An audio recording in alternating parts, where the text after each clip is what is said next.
साल मुख्य रूप से सत्यजीत राय द्वारा लिखा गया एक संस्मरण है, जिसमें उन्होंने अपने निर्देशन में बनी पहली फिल्म पथेर पांचाली को बनाते वक्त आई आर्थिक समस्याओं व अपने खट्टे मीठे अनुभव को साझा किया है।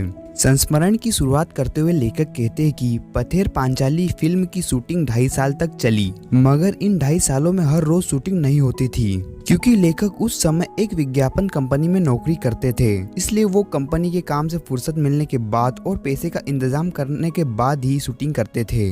लेखक कहते हैं कि शूटिंग शुरू करने से पहले कलाकारों को ढूंढना भी बहुत बड़ा काम होता है और बहुत ढूंढने के बाद भी उन्हें अपनी फिल्म में अप्पू की भूमिका निभाने के लिए एक 6 साल का लड़का नहीं मिल रहा था। इसलिए उन्होंने अखबार में एक विज्ञापन निकाला और राय बिहारी रेवेन्यू की एक बिल्डिंग में एक कमरा किराए पे लिया, जहां अप्पू की भूमिका निभाने के लिए बच्चों का इंटरव्यू लिया जाता था। बहुत बच्चे इंटरव्यू के लिए आए, लेकिन लेखक को कोई पसंद नहीं आया, जिसके कारण वो काफी परेशान हो गए थे। आखिरकार एक दिन लेखक की पत्नी की नजर पड़ोस में रहने वाले एक लड़के पर पड़ी और फिर वही लड़का यानी सुबीत बनर्जी ही पथेर पांचाली में अप्पू बना। क्योंकि फिल्म की शूटिंग रोज रोज नहीं होती थी, इसलिए फिल्म बनाने में अधिक समय लगने लगा, जिस वजह से लेखक को यह डर सताने लगा कि अगर अप्पू और दुर्गा की भूमिका निभाने वाले बच्चे समय के साथ साथ ज्यादा बड़े हो गए तो फिल्म पर इसका असर दिखेगा। लेकिन लेखक की खुशकिस्मती से वो ज्यादा बड़े नहीं हुए और इंदिरा ठाकुरायन की भूमिका निभाने वाली 80 साल की चुन्नीवाला देवी ने भी पूरी फिल्म में काम किया।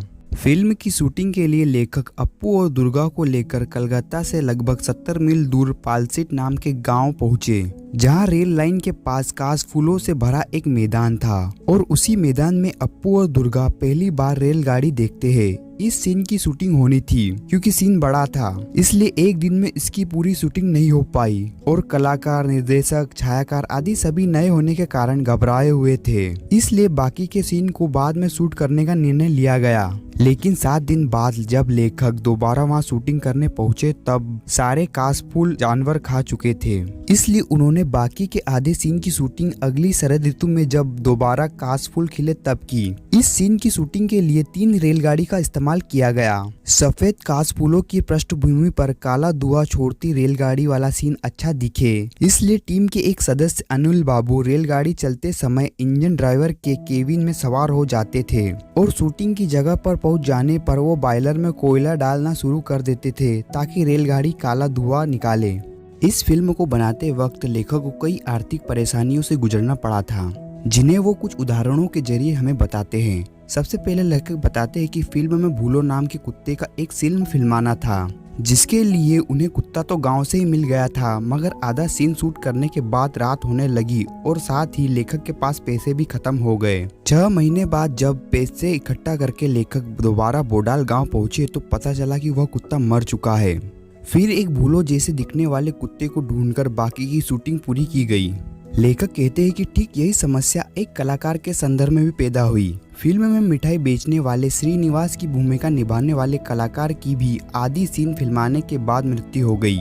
यहाँ भी उन्हें पैसे न होने की वजह से काम कुछ दिन के लिए रोकना पड़ा था। बाद में उससे मिलता जुलता कट काठी वाले व्यक्ति को लेकर शूटिंग पूरी की गई। श्रीनिवास के सीन में भूलो कुत्ते के कारण भी शूटिंग करने में थोड़ी परेशानी हुई। एक सीन में कुत्ते को दुर्गा व अप्पू के पीछे दौड़ना था और भूलो कुत्तों को भी उनके पालतू कुत्ते जैसे उनके पीछे दौड़ना था, लेकिन कुत्ता ऐसा नहीं कर रहा था।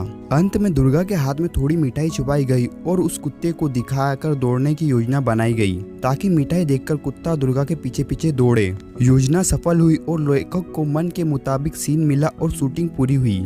पैसे की कमी के कारण एक और सीन को फिल्माने में लेखक को बहुत दिक्कत आई। बारिश के दृश्य को फिल्माना था, लेकिन पैसे की कमी के कारण पूरी बरसात में वो शूटिंग नहीं कर पाए। अक्टूबर में पैसे का इंतजाम हुआ, तब तक बारिश खत्म हो चुकी थी, लेकिन वो शरद ऋतु में वर्षा के इंतजार में अपनी टीम के साथ हर रोज गांव जाकर बारिश का इंतजार करते थे। और एक दिन आकाश में बादल छाए और धुआंधार बारिश हुई। दुर्गा व अप्पू ने बारिश में भीगने वाले सीन को बहुत अच्छे से किया, लेकिन ठंड लगने के कारण दोनों कांपने लगे। तब उन्हें दूध में ब्रांडी मिलाकर पिलाई गई।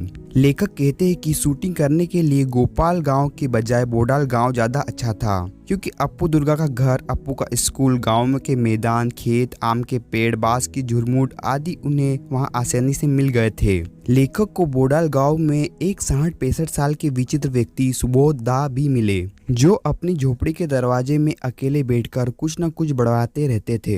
वो मानसिक रूप से बीमार थे और लेखक की टीम को देखकर उन्हें मारने को कहते थे।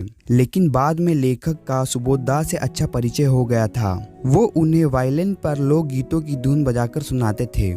ऐसे ही शूटिंग के दौरान उनका पाला एक पागल धोबी से भी पड़ा था, जो किसी भी समय राजकीय मुद्दों पर भाषण देने लगता था, जिससे शूटिंग के दौरान उनका साउंड का काम प्रभावित होता था। पथेर पांचाली की शूटिंग के लिए लिया गया घर भी लगभग खंडर जैसा ही था। उसे ठीक करवाने में 1 महीना लग गया। इस घर के कुछ कमरों में सामान रखा गया था। घर के एक कमरे में भूपेन बाबू रिकॉर्डिंग मशीन लेकर शूटिंग के दौरान साउंड रिकॉर्ड करते थे। एक दिन जब लेखक ने शॉट लेने के बाद उन्होंने साउंड के बारे में पूछा तो उन्होंने कोई जवाब नहीं दिया। लेखक ने अंदर जाकर देखा तो उनके कमरे की खिड़की में एक बड़ा सांप नीचे उतर रहा था, जिसे देखकर भूपेन बाबू की बोलती बंद हो गई थी। वो उस सांप को मारना चाहते थे, लेकिन स्थायी लोगों ने उन्हें ऐसा करने से मना किया, क्योंकि वह वास्तु सर्प था जो बहुत दिनों से वहीं रह रहा था।